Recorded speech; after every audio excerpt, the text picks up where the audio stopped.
भगवान परशुराम जी ने बतलाया, जन्मना जायते इति शूद्रम,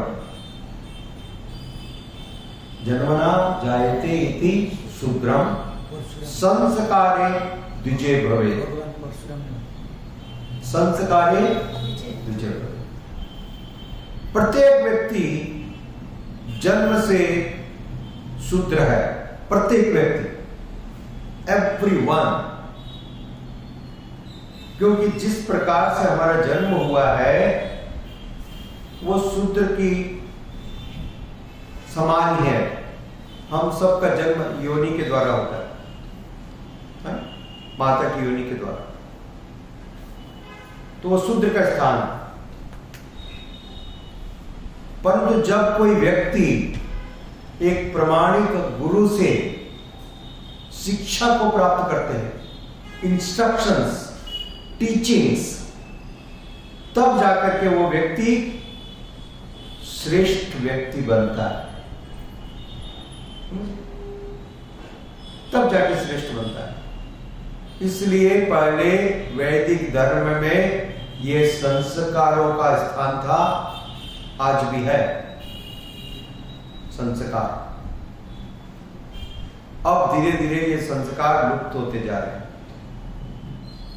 तो इन संस्कारों के अभाव में प्रामाणिक गुरु से जिसने शिक्षा को प्राप्त नहीं किया, ऐसा व्यक्ति नाम का अलग अलग वर्ण और आश्रम का हो सकता है। बाहरी वेशभूषा, जैसे आज हम यहाँ वर्णन देखते हैं कि वो राजा के वेश में व्यक्ति, शूद्र व्यक्ति राजा के वेश में गाय की हत्या करने के लिए तैयार था, बैल के पांव काट रहा था।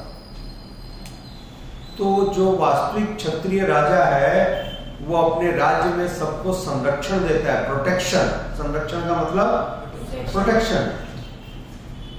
परंतु ये तो उल्टा काम कर रहा है, जो गाय की हत्या कर रहा है, निरीह पशु बैल की हत्या कर रहा है। तो क्या ये राजा के अनुकूल है?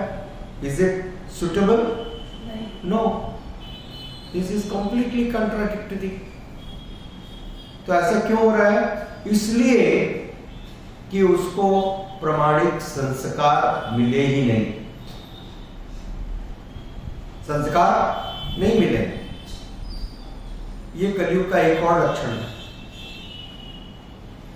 हम देखते हैं अधिकांश लोगों के पास संस्कार नहीं है, न तो वे प्रामाणिक गुरु के पास जाते हैं, न उनकी बात को सुनते हैं, उनके निर्देशों को प्राप्त नहीं करते।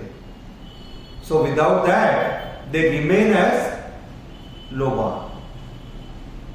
Okay, so this is very important कि हमको प्रामाणिक संस्कारों को, प्रामाणिक दिशा निर्देशों को प्राप्त करना चाहिए। और जो वास्तविक क्षत्रिय है, वास्तविक वैश्य है, वास्तविक राजा है, ब्राह्मण है, वो सदैव असहाय और निरीह की रक्षा करेगा। They will be always eager to protect. आजकल सब अपनी रक्षा के बारे में चिंतित है? किसी और की रक्षा के लिए किसी को कोई चिंता नहीं। सो this is not the humanly quality.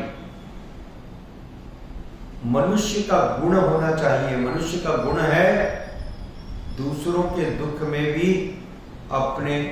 उनके दुख को भी अपना दुख समझे और उनकी रक्षा के लिए प्रयत्नशील हो।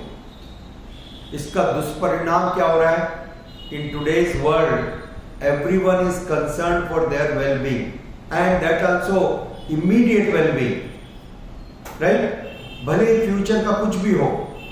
फॉर एग्जाम्पल, इतना सारा ये देखो प्लास्टिक का यूसेज है।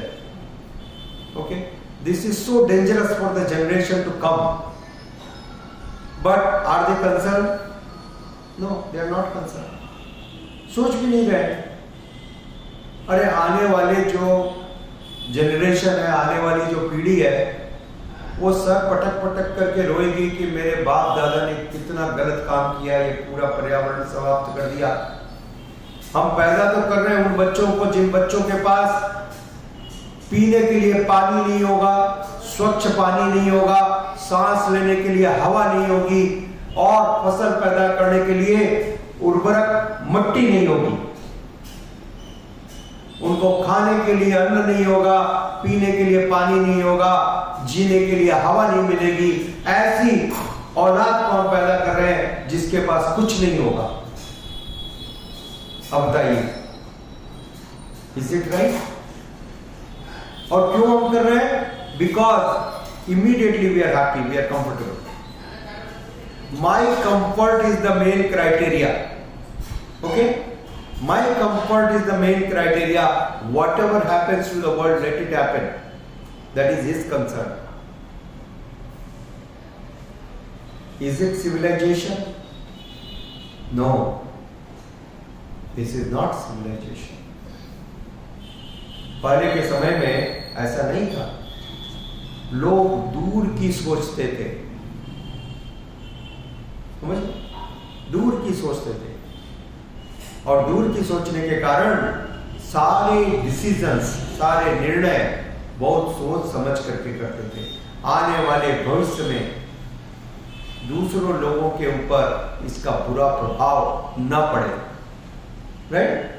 For their consideration, for their wellbeing, even if I am getting some hardship, some trouble, some austerity and तपस्या, let us do it. Okay, let us do it, but let the future generation be happy. तो आज क्या हम इसको देख रहे हैं? क्या ये सिद्धांत कोई पालन कर रहे हैं? नहीं कर रहे हैं. तो this is creating a degraded society. See, one thing we have to understand. आप सोचते हो civilized का मतलब मोबाइल अच्छा वाला है, एंड्रॉइड है, 5G है, ठीक है? आप सोचते हो मेरे पास लेटेस्ट कार है, अब मेरे पास ईवी आ गई, we have latest lifts, escalators, elevators, all new technologies, fridge, this, that, and we are so developed, we are so civilized, right? My clothes are so nicely tailored, everything is branded. But think about our conduct.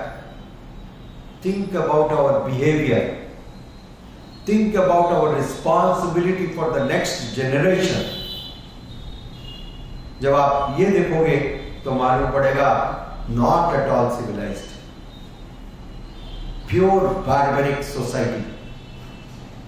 Worse than the animals in the jungle. Right? Worse than the animals in the jungles. मेरे अच्छे मित्र हैं doctor Sahdev प्रभु, वो बोलते थे, महाशंकर प्रभु, ये लोग जंगल में आप जाओगे, कोई भी जानवर आपको अकारण क्षति नहीं करेगा, अकारण कोई क्षति नहीं करेगा। उसका पेट भरा हुआ है, वो अपने रास्ते से जाएगा, आप अपने रास्ते से जाओ, peacefully you can exist, give him respect, take respect, okay? परंतु ये मनुष्य नाम का जो प्राणी है, ये मनुष्य नाम का प्राणी ऐसा है कि इसको कोई भी लेन देन नहीं है। इसको I have nothing to do with अभिनय माथा, but still if she is happy, then how can I disturb her peace? How can I create some problem in her life? This will be my main purpose and concern. Yes or no? आपका पड़ोसी यदि सुखी है तो देखो लोग दुखी हो जाते हैं। उनके दुख का कारण क्या है? वो सुखी लग रहा है। एक औरत आई मजिस्ट्रेट के पास, बहुत अच्छे एडवोकेट को लेकर के आई, और बहुत दिन तक उनका केस चला, और अंत में जो केस है उस औरत के फेवर में आया। औरत का केस था कि मेरे को डाइवोर्स चाहिए, और मजिस्ट्रेट ने डाइवोर्स ग्रांट कर दिया। डाइवोर्स मिल गया। 15 दिन के बाद फिर से आई उसी कोर्ट में, फिर से उसने नया केस दाखिल किया। मजिस्ट्रेट ने पूछा आप क्या केस है? मेरा जो डाइवोर्स था उसको बर्खास्त कर दो, कैंसिल कर दो। क्या कहा? मेरा डाइवोर्स कैंसिल करो। मजिस्ट्रेट ने कहा डाइवोर्स क्यों कैंसिल करूं? आप ही ने तो इतने दिन तक झगड़ करके, इतना फोर्स करके, मेरे से प्रेशर करके आपने डाइवोर्स लिया, अब आप कैंसिल करवाने आई हो।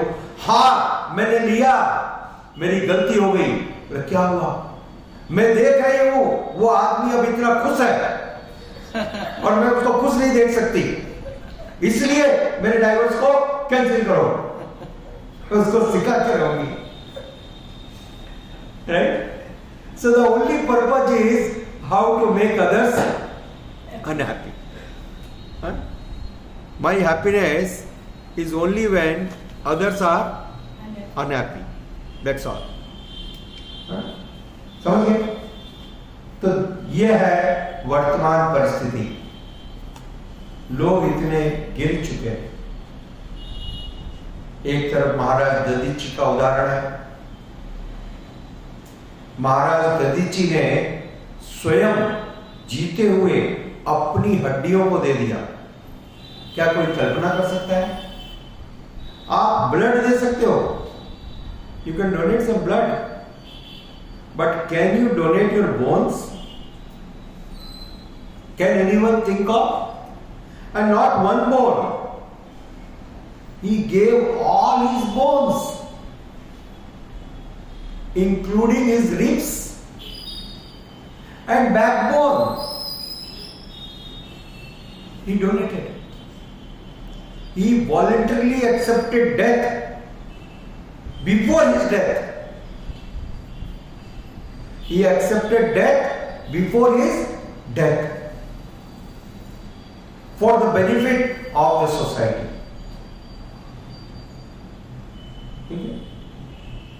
इसलिए वो महान है। They voluntarily accepted all the hardships, all the problems, just for the benefit of human beings.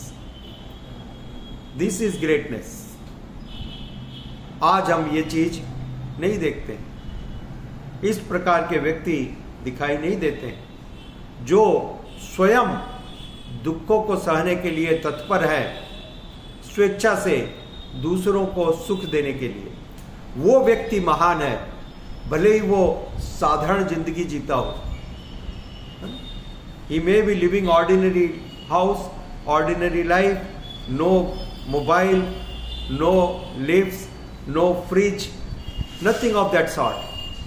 But if he is following such principles and living such austere life, he has to be considered really hero and exemplary, and we must follow him.